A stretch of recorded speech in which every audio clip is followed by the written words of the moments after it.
Humanianity, a new religious call. Humanianity, religion for us all. Humanity, now we all can see. Humanity, how much better we can be.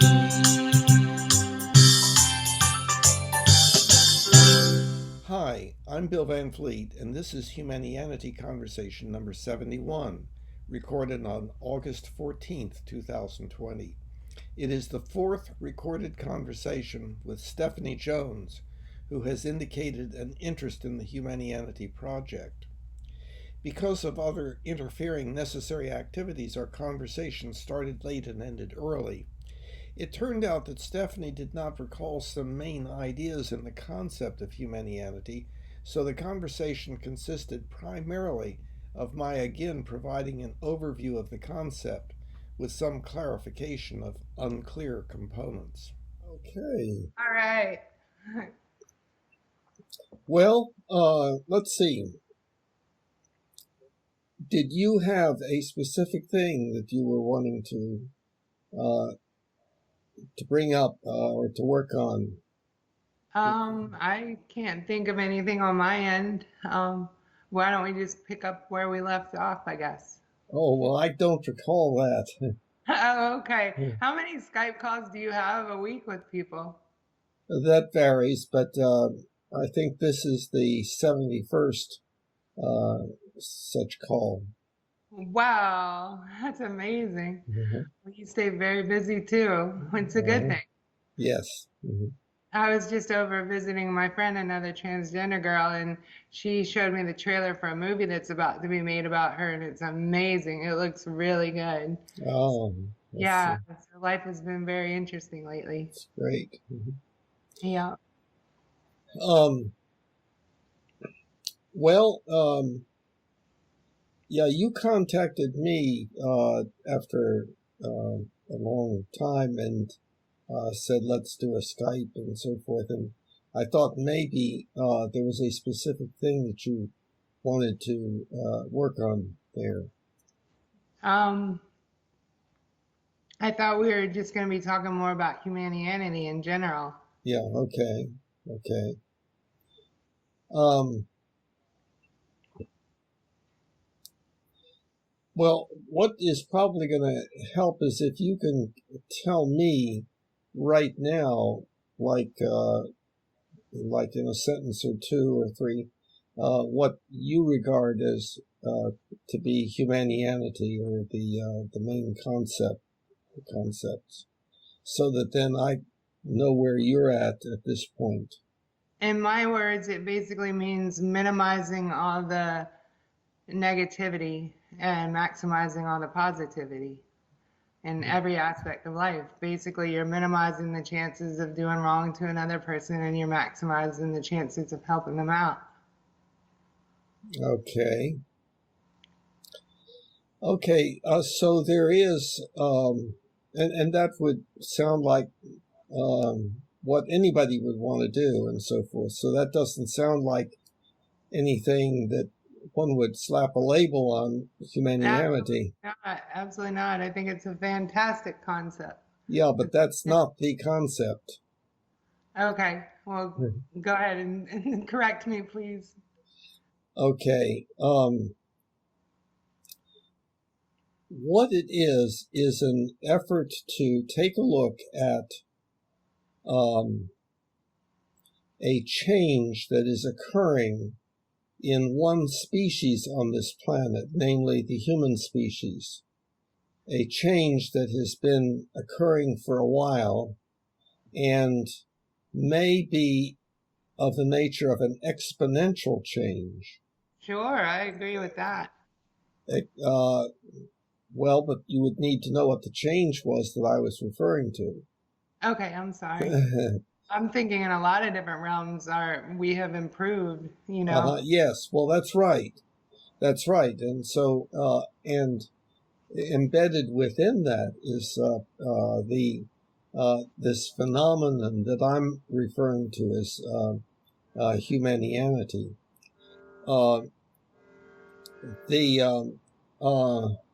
Okay, so what is this change? It is the third exponential change occurring in our species. And do you by any chance remember what the first two exponential changes have been, making us drastically different from all other species and from the way we were before that change essentially took off? No idea. Okay. Um, with regard to the way that scientists have come to understand the species development on this planet, we are very closely related to chimpanzees and bonobos and great apes. And so we have built into us the very same things that are in those other species. A tendency to make love and a tendency to fight, as kind of a rough example. Of course, we have other things built into our basic hominid or our basic animal nature, eating, drinking, etc., etc. Okay, so we start out as being very much like chimpanzees, and then we develop something that a change that really took off and made us drastically different, and that was the development of symbolic language. In other words, the use of symbols and the rules of syntax, allowing us to make words and sentences, and therefore to do what you and I are doing. No chimpanzee can do that. You can teach chimpanzees sign language, and they can do it to a certain extent that way, but not to the unlimited way that we humans have been able to. So that capability of making use of symbolic language has increased our ability to do two things. One is to have much greater empathy for each other, because we can tell each other what it's like to be oneself. In other words, I can tell you what I was going through yesterday and how I feel about it, and what I think you may be thinking about how I feel about it, etc., etc. No other species can do that. And so I can not just look at you and say that, well, you're looking sad, but I can find out why you're sad, and I can identify with that. I can imagine myself to be in your place. And honestly, I'm just tired more than anything. It was a long week. I'm sorry. I was just giving that as an example. I mean, okay. I was not referring to the way that you actually look here now. Okay. I was just thinking. Okay, so we have the increased ability to empathize with each other, and also the increased ability to cooperate, because I can give you instructions as to how to do something, and you can follow those instructions. I can tell you how to get to some place that you've never been at before, and you can get there because of my words. And Sure. so we have been able to build, we've been able to construct together. And so we become much more capable than chimpanzees or bonobos or great apes or whatever. Then the second exponential change occurred because of the first, and it began,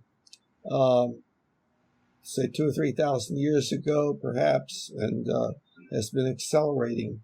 And that was first the development of the rules of logic, which means that we can take our sentences and put them together in non-contradictory systems. We can develop internally consistent systems of thought. And then a little bit later than that, especially in the past 200-300 years, the rules of evidence that science has given us, that consist of science essentially, and that is that enables us to develop highly accurate beliefs about what exists and how it works and stuff like that. And so that means that we're able to do marvelous things like building the contraptions that you and I are talking on right now, and getting to the moon and back, protecting ourselves somewhat from viruses, and all sorts of things. So that's the sciences have enabled us to develop highly accurate beliefs. So not only internally consistent, but highly accurate. So our science and technology is this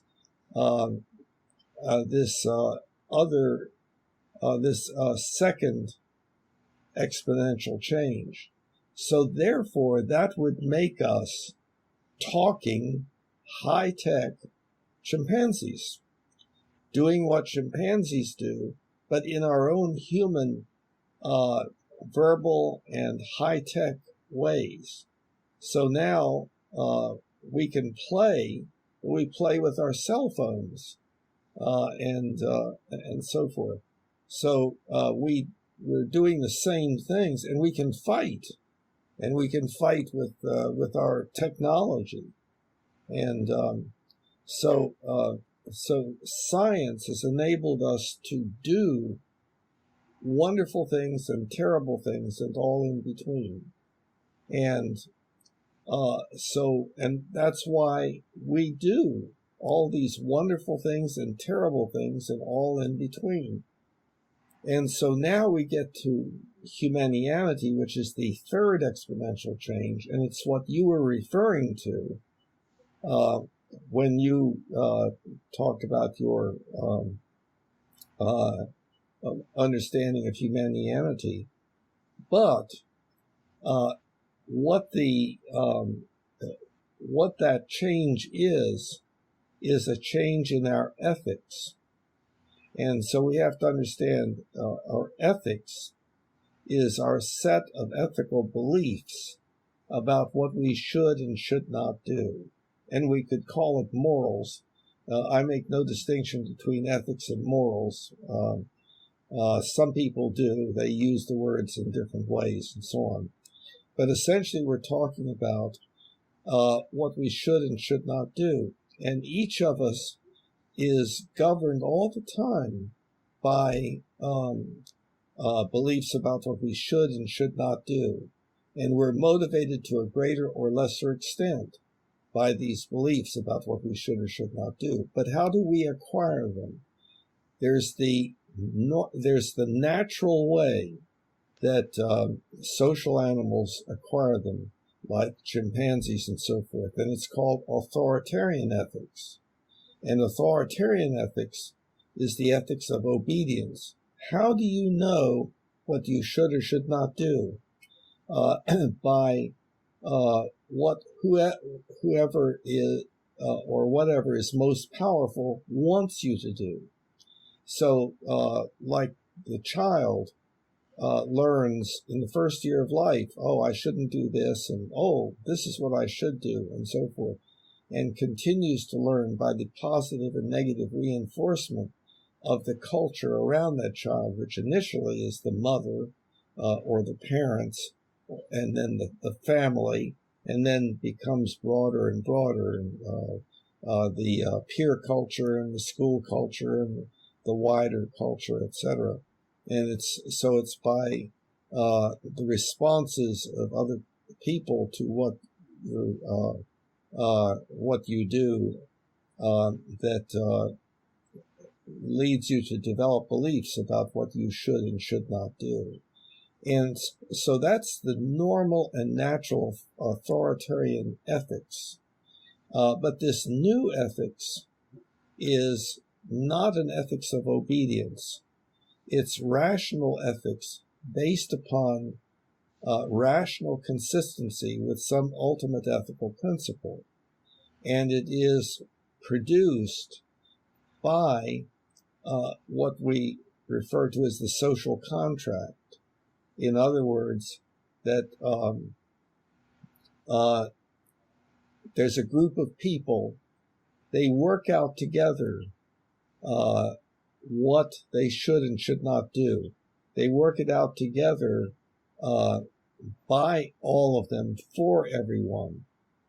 It's not superimposed upon them by some entity that is more powerful, a leader, or a deity for that matter. Now, it is only to a slight extent that we have started developing this this new way of developing ethics. We're seeing it manifested in things like the emergence of democracy, as opposed to dictatorship.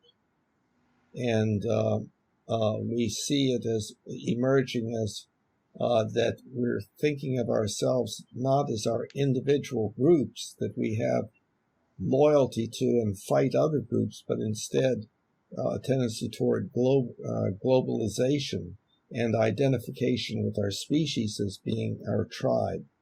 So it's a move away from the local tribalism and the fighting that results from that and so on. So at any rate, Can I interrupt there for a moment? That was a great point you just made. 2 points actually. Okay. Two areas where I differ from you, or differ from you. I'm sorry. Okay. One, I don't truly think we have a democracy in this country. It really, to me, votes don't matter anymore. And two, I see a nation of 300 million people who all basically want to do whatever they want to do. They don't care about anybody else. You know, we have a country of 300 million selfish people, basically. You know what I mean? So, like, how do you get your idea implanted into society so everybody will, you know what I mean?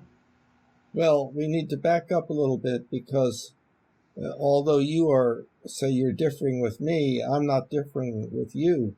I understand that our democracy is a very early development of this new way of doing things. But our democracy, and it is indeed more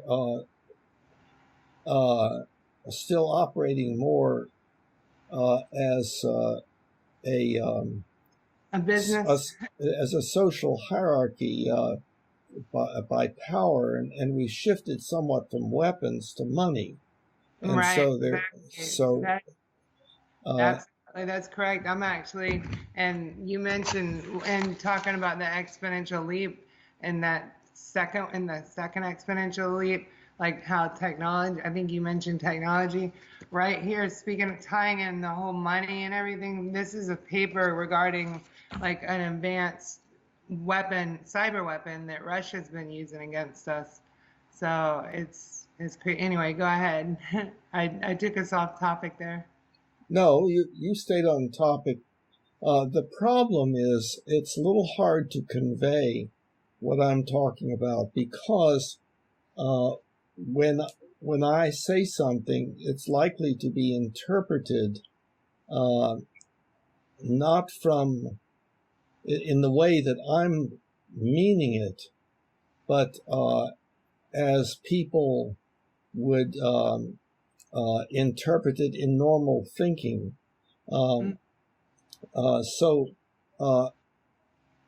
democracy, of course, is not perfect. Of course, it is, our governmental processes still are in their infancy compared to what they may be 1,000 years from now or 100 years from now. And so, no, we don't have a perfect democracy. Of course we don't. So I'm not, in other words, we're still, to a great extent, governing ourselves on this planet as a kind of dictatorship of the most powerful, with the most powerful ones competing and fighting with each other to see who is going to be dominant. Yes, that is our chimp-like nature manifesting itself in this very high-tech way. Yes, of course, but it still is a movement in a different direction.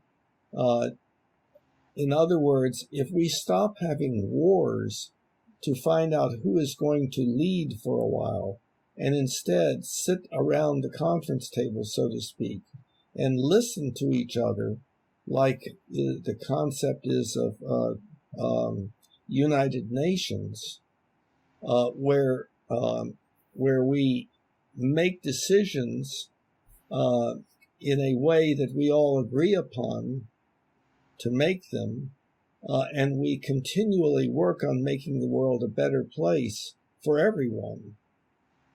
And so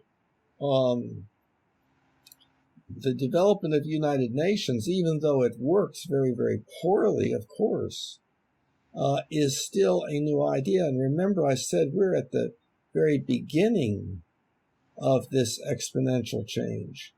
So it's hard to see.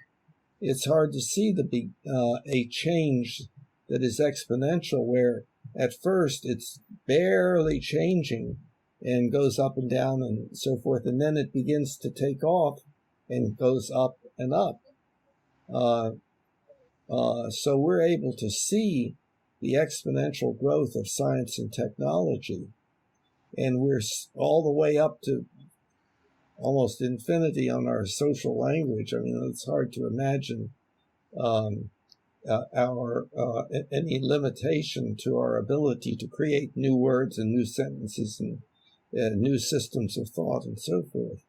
But our ethics and our way of implementing them in our social interactions, this is still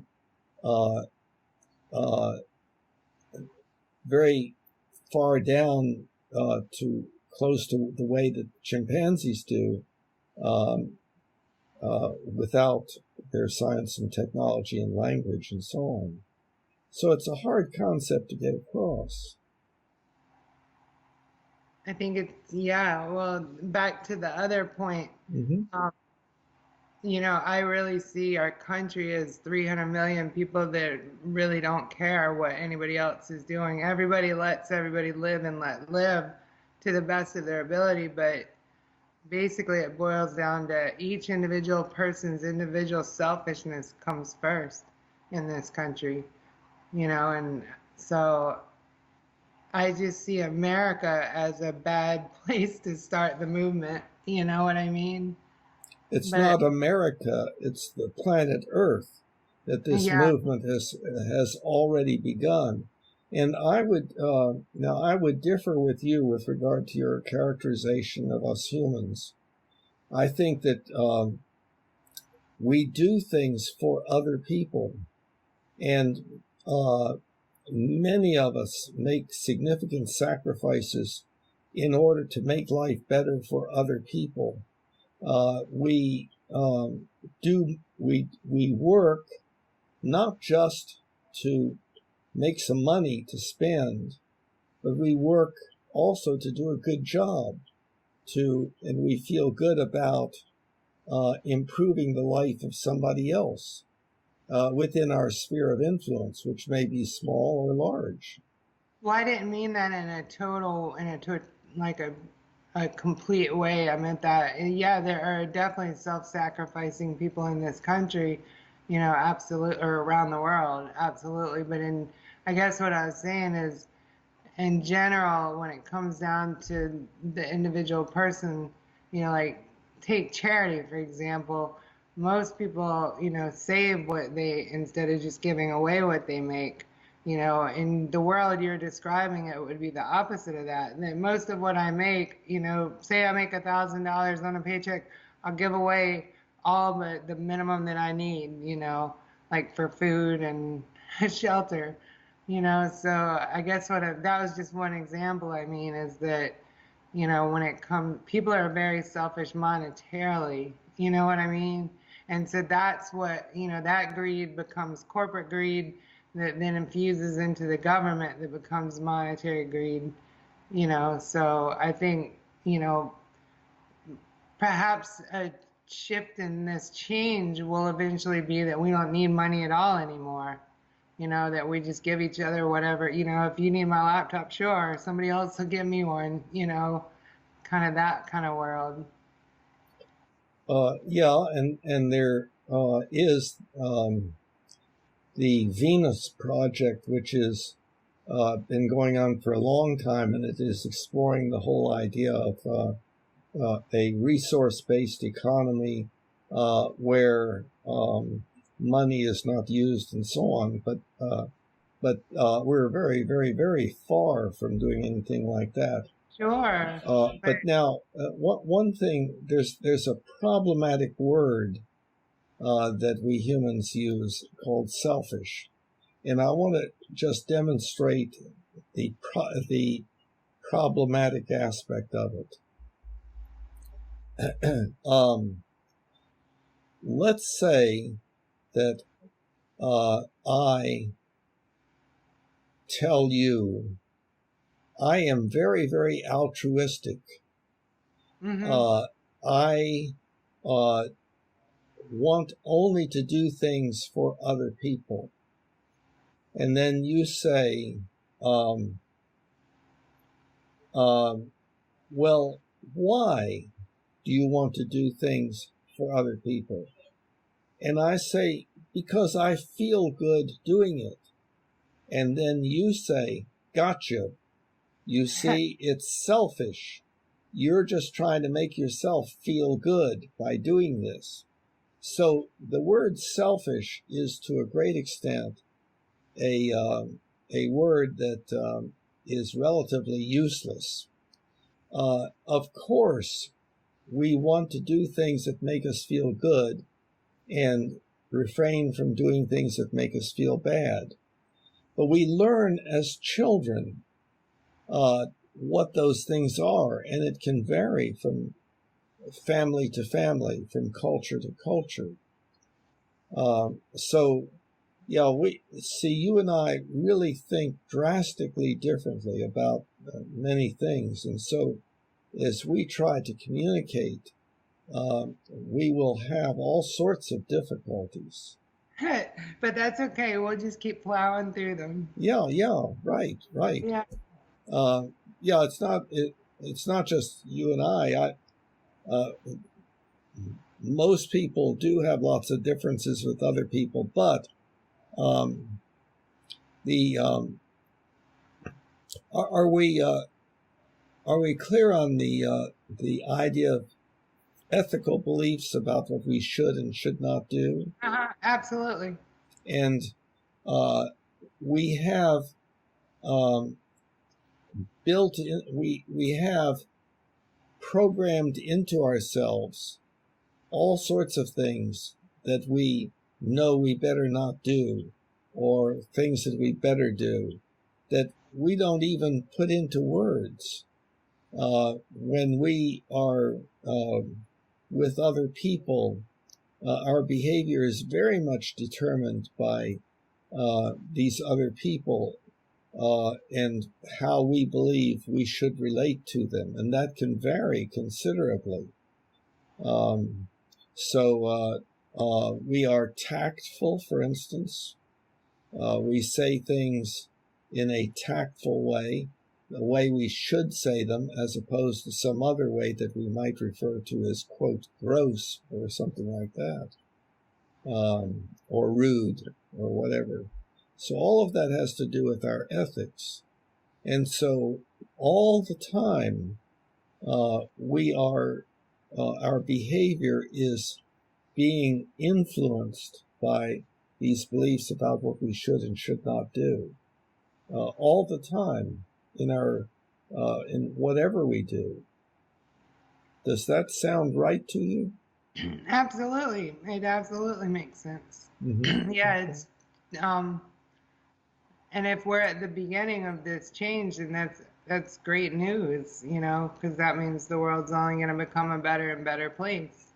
Not necessarily, because we're able to do amazingly wonderful things and terrible things and all in between. We could destroy ourselves next month. Sure. Yeah.